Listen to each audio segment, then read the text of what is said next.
아시아 지역의 주요 이슈 키워드와 관련 검색어를 통해서 살펴보겠습니다. 첫 번째 키워드는 일본 쪽의 이슈인데요. 엔화의 약세, 가속화가 심상치가 않습니다. 엔화 약세, 가속화 첫 번째 키워드로 살펴보겠습니다.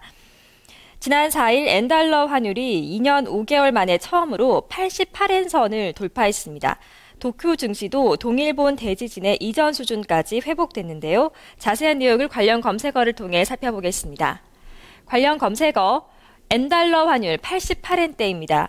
도쿄 외환시장에서 엔달러 환율은 87엔대 후반에서 등락을 하다가 4일 오후 5시쯤 88엔 선을 돌파했습니다.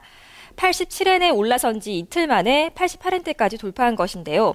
환율이 이렇게 88엔을 돌파한 것은 지난 2010년 7월 28일 이후 처음입니다.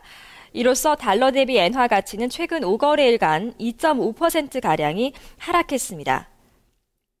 어떠한 점이 이런 흐름에 영향을 미쳤는지 관련 검색어 이어서 살펴보겠습니다. 경기 부양 기대감이 올라와 있는데요. 이 같은 기조는 휴장 기간이었던 지난 1일에 아베 신조 일본 총리가 발표한 신년사에서 금융 완화에 대한 정책적인 입장을 재확인한 점이 반영된 것으로 보입니다.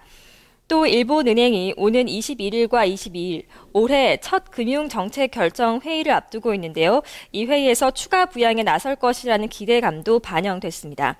여기에 미국 의회가 재정절벽 협상을 타결지으면서 미국 경제에 대한 우려가 다소 누그러진 점 역시 엔화값 약세를 부추겼습니다. 이에 따라 새해 첫 거래에 나선 도쿄 증시도 2.8% 급등하며 마감했습니다. 자, 두 번째 키워드는 중국 쪽의 이슈로 넘어가 보도록 하겠습니다. 최근 중국과 일본 쪽에 서로 간에 좋지 않은 감정이 계속해서 좀 전해지고 있는데요. 중국 반일 감정과 관련한 조사 결과가 나왔습니다. 지난해 9월 중국과 일본의 영토 분쟁으로 두 나라 간 감정이 격화하고 있는데요. 중국인 3명 중에 2명은 일본 제품을 사지 않겠다는 의사를 가지고 있다라는 조사 결과가 나왔습니다. 관련 검색어 이어서 살펴보겠습니다. 일본 제품 불매에 올라와 있는데요. 현지 시간 5일 외신에 따르면 지난해 11월 말부터 12월 초까지 중국과 일본 국민 각각 1000여 명을 대상으로 설문한 결과 중국인 3명 중에 2명은 일본 상품 구매를 꺼린다고 답했습니다. 또 중국인 응답자의 95%는 일본과 중국의 센카쿠 열도, 중국명 갸오이다오의 분쟁으로 인해 반일 감정이 악화됐다고 응답했습니다. 다음 관련 검색어 살펴봅니다. 국유화 조치 반발이 올라와 있는데요.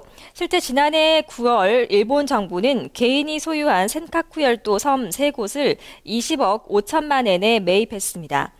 이에 대해서 중국에서는 반일 감정이 격화하면서 대규모 시위가 이어졌고 중국과 대만은 일본의 센카쿠 국유화 조치가 불법이라면서 반발하고 있는 상황입니다. 아시아 지역의 주요 이슈 키워드와 관련 검색어를 통해 살펴봤습니다.